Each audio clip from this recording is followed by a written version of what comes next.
नमस्कार, आप देख रहे हैं देशवा न्यूज और मैं हूं आपके साथ कुमार कौशिक। देशवा क्राइम तक में आपका स्वागत है। आज हम बात करते हैं अपराध और आपराधिक घटनाओं की, अपराधियों की।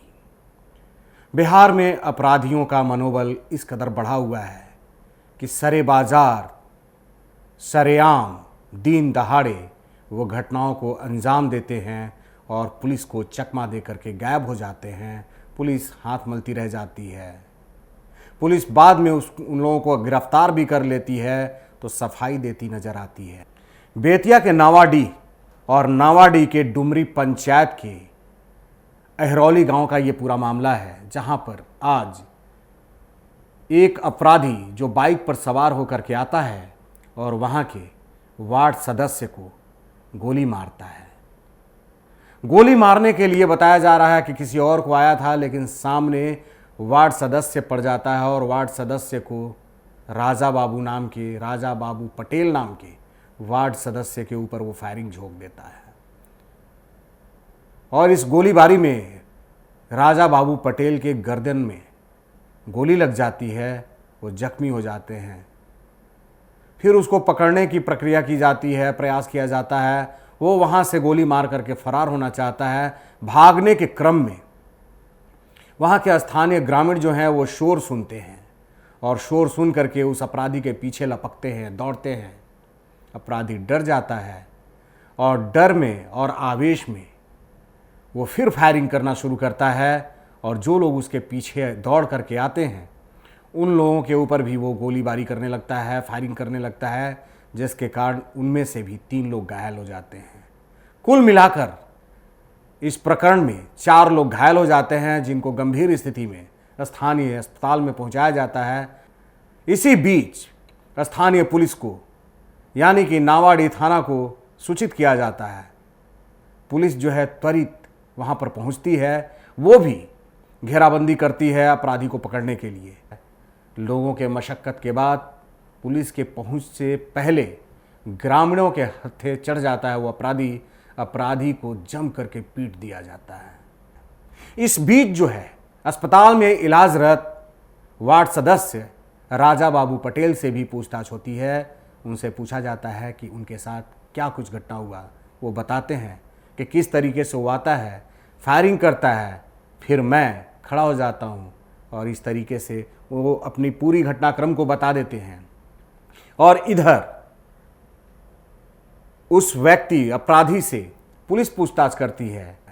कहा जाता है ना कि कोई पैदाइशी अपराधी नहीं होता, परिस्थितियों ने इस युवा को अपराधी बना दिया और यह अपराधी बन गया।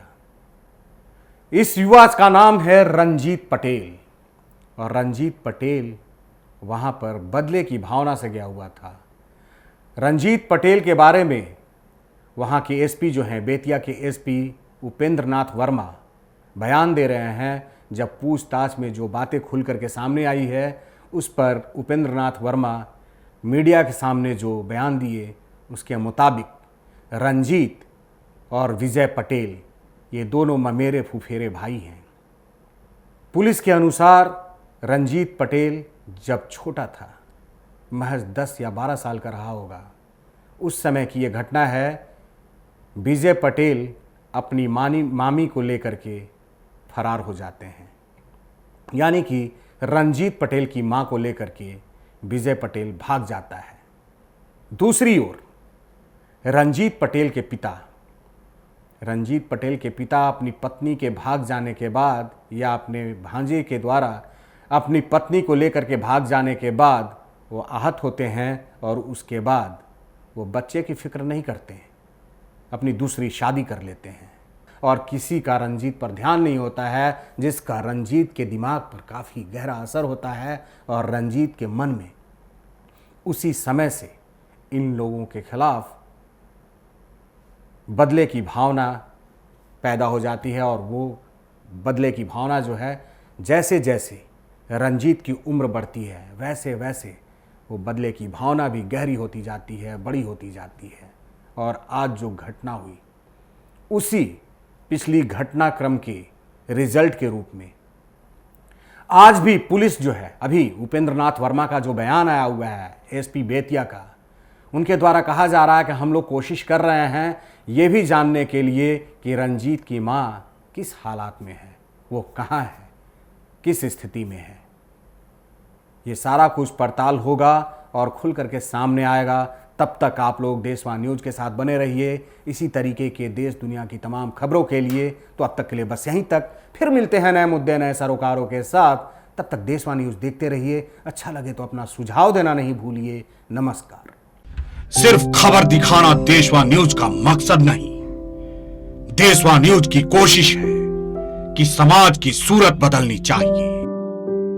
देशवा न्यूज पर वीडियो देखने के लिए लाइक करें, सब्सक्राइब करें, साथ ही बेल आइकन दबाना न भूलें।